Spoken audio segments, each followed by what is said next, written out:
बिस्मिल्लाहिर्रहमानिर्रहीम। अस्सलाम वालेकुम नाज़रीन, उम्मीद है आप सब खैरियत से होंगे। यह जो जहाज़ आप लोग देख रहे हैं ये रोटोडाइन है। यकीनन आप लोग मुश्किल का शिकार होंगे कि क्या ये हेलीकॉप्टर है या एक नॉर्मल एरोप्लेन है। आज से तकरीबन 60 साल पहले जब इस रोटोडाइन जहाज़ के मंसूबे पर काम शुरू हुआ तो इसको फ्लाइंग इंडस्ट्री में एक जिद्दत के तौर पर देखा जा रहा था।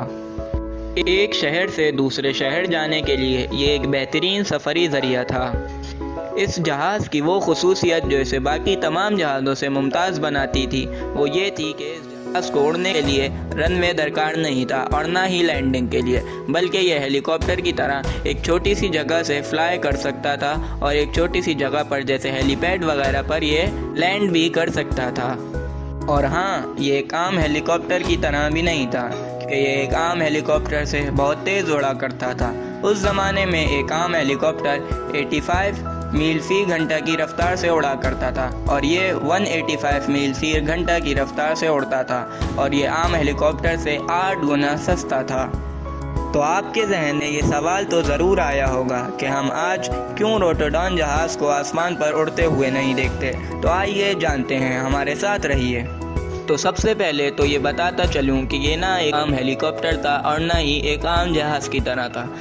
सबसे पहले तो जानते हैं कि हेलीकॉप्टर किस तरीके से उड़ता है।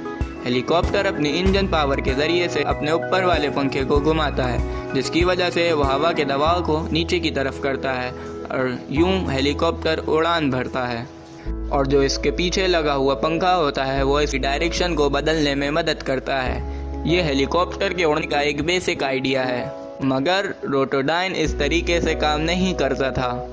रोटोडाइन के ऊपर लगा हुआ रोटर किसी इंजन पावर से कनेक्टेड नहीं था, बल्कि जब हवा नेचुरली उसकी पंखड़ियों के दरमियान से गुजरती थी तो वो खुद ब खुद घूमना शुरू हो जाता था।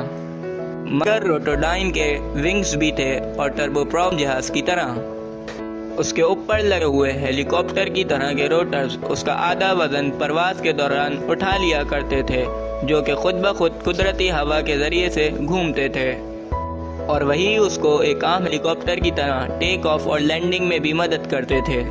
तो आप ये ज़रूर सोच रहे होंगे कि जब इसका प्रोपेलर किसी इंजन से कनेक्टेड नहीं था तो ये किस तरीके से टेक ऑफ और लैंडिंग करता था।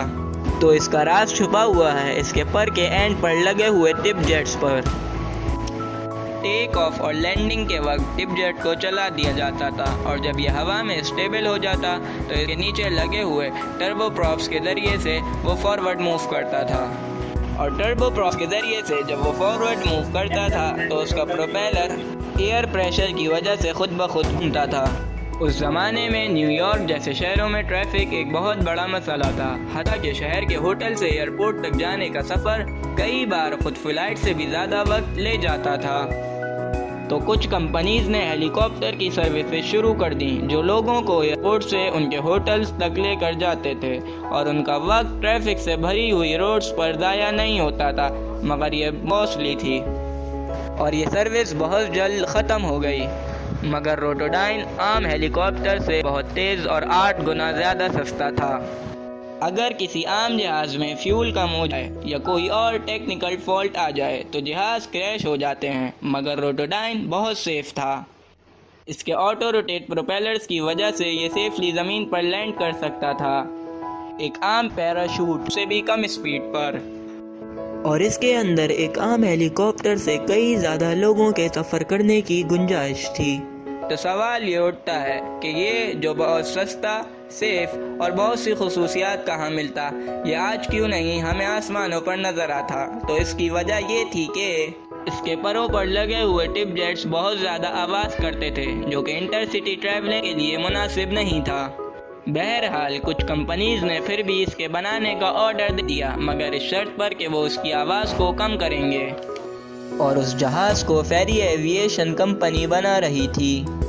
फेरी एविएशन की फंडिंग भी ब्रिटिश गवर्नमेंट पर डिपेंडेंट थी और जब ब्रिटिश गवर्नमेंट पर इकोनॉमिकल क्राइसिस आए तो उन्होंने बहुत सी एयरलाइंस को एक साथ मिला दिया। अफसोस के साथ ब्रिटिश गवर्नमेंट के इस इकदाम की वजह से रोटोडाइन के प्रोजेक्ट पर प्रॉपरली काम न हो सका और कुछ ही अरसे में इस जहाज़ पर काम होना बंद हो गया। جبکہ اس جہاز کی ٹیسٹنگ فلائٹس کامیاب گزری تھیں، مگر یہ کبھی بھی کمرشل یوز کے لیے نہ آ سکا اور روٹوڈائن کے بچے کچھ پرزوں کو میوزیم کی نظر کر دیا گیا، جو آج بھی اس انوویٹو پروجیکٹ کی یاد دلاتے ہیں۔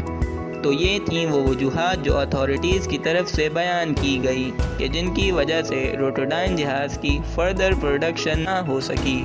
اگر آپ کو ہماری ویڈیو اچھی لگے تو ہمارے چینل کو لائک کیجئے، سبسکرائب کیجئے، اور اگر آپ ایسی اور ویڈیوز دیکھنا چاہتے ہیں تو کامنٹ سیکشن میں اپنی رائے کا اظہار کریں۔